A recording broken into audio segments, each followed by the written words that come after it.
Hi, I'm Callum from Tyne Valley Motorhomes, and this is the handover of an Elddis CV60, which is a Kensington special. So as we start the walk round on the driver's side of the vehicle first, the first point you get to is your LPG filling point. So this motorhome doesn't take a gas bottle, it's got a 25 litre underslung tank underneath it, and this is your filling point.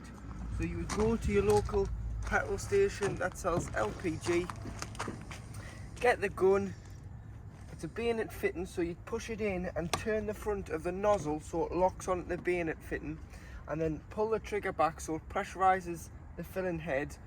Press and hold the button on the display panel until it simply stops. Once it stops, your gas tank's full, and from empty, something like this will take around £22 to fill, depending on how much you're paying for LPG.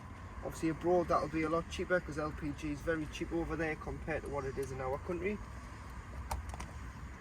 Underneath you've got your grey wastewater dump. So this is anything that you've drained off via a plug hole. On the way out of your site, you want to drive over the grid and you want to open the valve and allow this to drain, because you've got no real reason to carry wastewater around with you, as it adds weight to the vehicle and impacts your payload.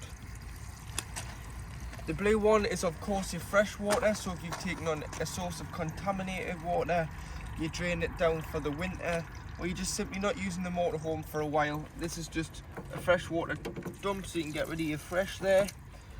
In the winter, make sure both of these are left open so that no water can freeze when we get colder temperatures and potentially bust and split tanks, as it forms ice in the tanks for being so cold. Push the two buttons in. There's a magnet on this side, so it's magnetic, and that clips to the side of the van. And this is your cassette toilet. So to get your cassette out for emptying, all you need to do is lift this orange handle, slide it out. You can either carry it or you can wheel it, depending on how heavy it is.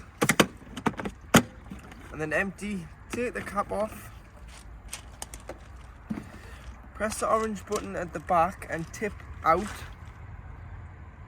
Once you've tipped it out, you put some water in and rinse and tip out again.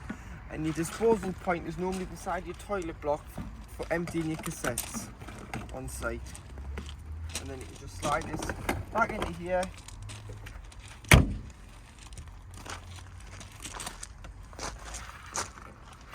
So we've talked about emptying your fresh water. This is how you'd fill your fresh water. So you want to carry yourself a hose pipe around with some hose pipe connections, as it's mainly just a brass tap on site. Pop the flat end of the hose between these grooves and fill your fresh water, and then wait until it either overflows, or you can look on board on the control panel to see how much water you've got on board. But what I would do is I would just pop the hose in, wait until it overflows outside the van, then you know the fresh water tank is 100% full as it's overflowed out the vehicle. Under this wheel flap you've got an external 240 volt socket. So should you want power in your awning, which is on the other side of the vehicle, just get an extension, connect into here, slide the plug underneath the van.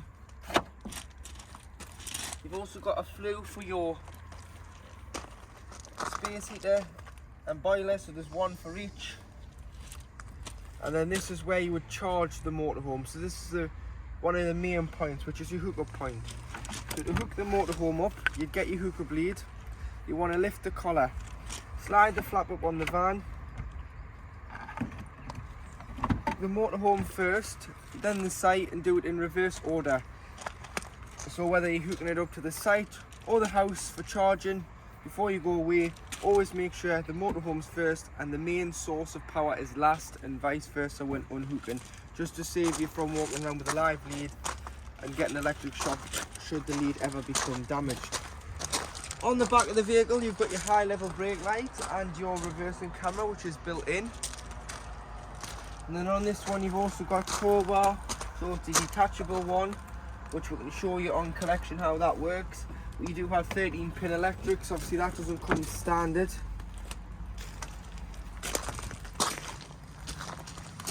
On this side you've got your domestic awning light, and your step.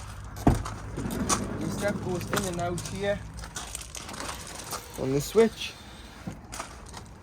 That will automatically retract when the engine is started as a safety feature.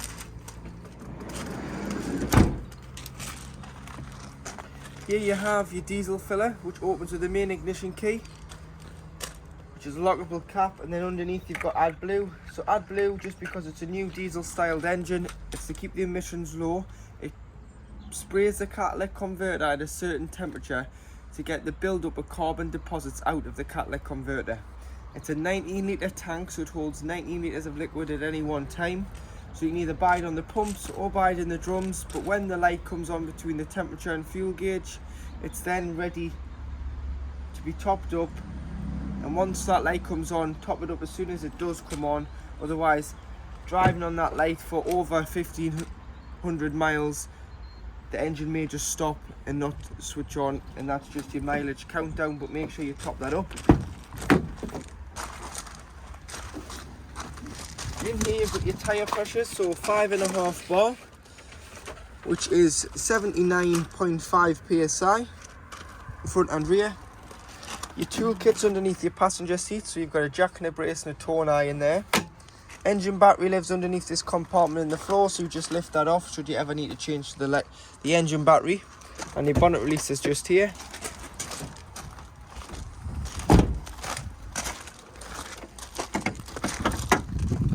Underneath the bonnet, to the left hand side you've got your screen wash. Then you can lift these caps off and you can fill your power steering and your coolant. You've got your brake fluid, your engine oil filler and your dipstick for checking your levels. And there's your paint code, 506 gold and white. There's your weight plate, 3.5 gross vehicle, 5.5 train. So 2 ton on that tow bar you can pull. And these numbers are your unique build numbers from Elldis. This is an earthing point as the battery's underneath the cab floor. Should you ever want to jump start the vehicle or use the vehicle to jump start another vehicle, earth off here. Then between the air filter and the fuse box behind the passenger headlight, pop your key or a flathead screwdriver into here and lift this up.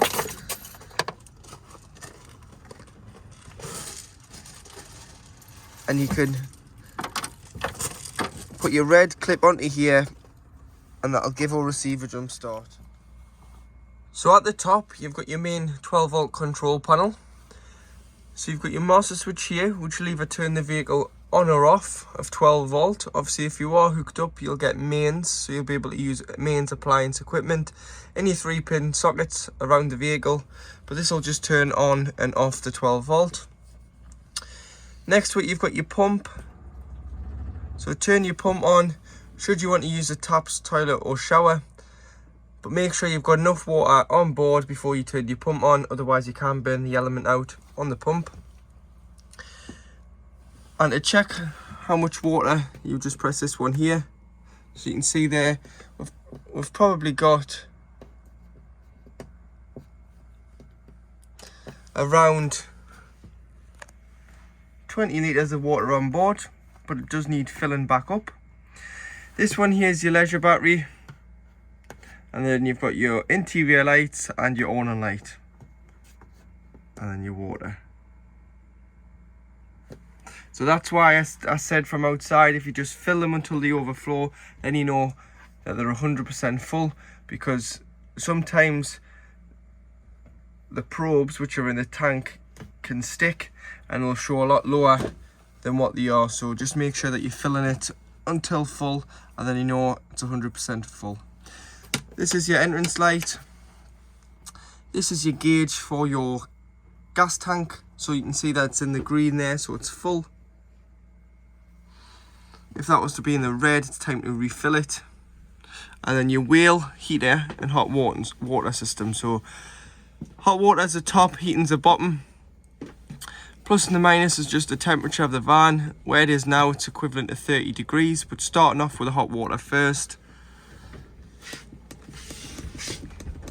You've got the snowflake, which is frost start, and that is approximately 5 degrees, so it'll keep it above 5 degrees on the water. Then you've got 1 kilowatt of electric, which is 750 watts of mains 240 volt power. You've got 2 kilowatts, which is 1500 watts of mains power. So you'd use this if you were on a site, because you don't want to waste your gas. You've paid your fees to use their electric, so use 2 kilowatts. But it will depend if you're on a 16 amp or a 12 amp site.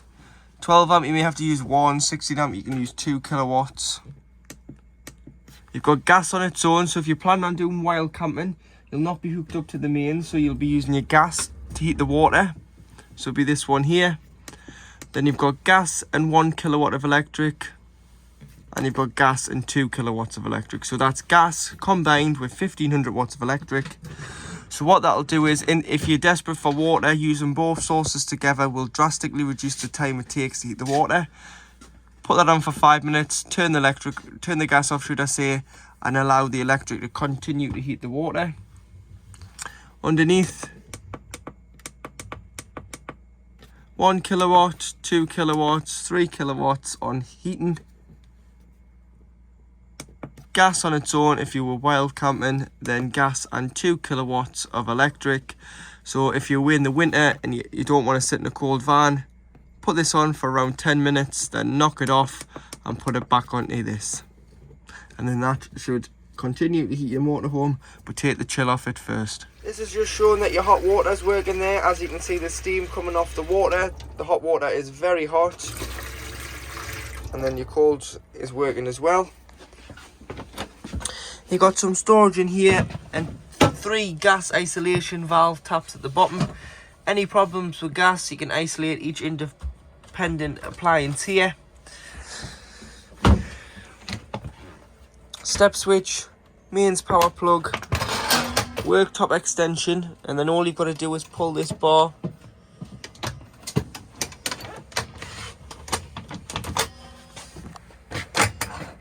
Or should I say push it up, and that'll fold down with some storage drawers along the bottom. To operate your Dometic fridge, so this is your lock, so you can lock the fridge door shut when travelling and pull it back to open.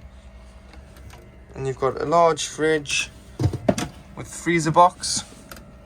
This is a 12 volt compressor fridge, so it doesn't work off mains, but obviously the mains charges the leisure battery which powers the fridge. So to turn it on and off, you just press and hold here, and it'll go off. And then you can turn it back on. Temperature here, so you can adjust the temperature to suit.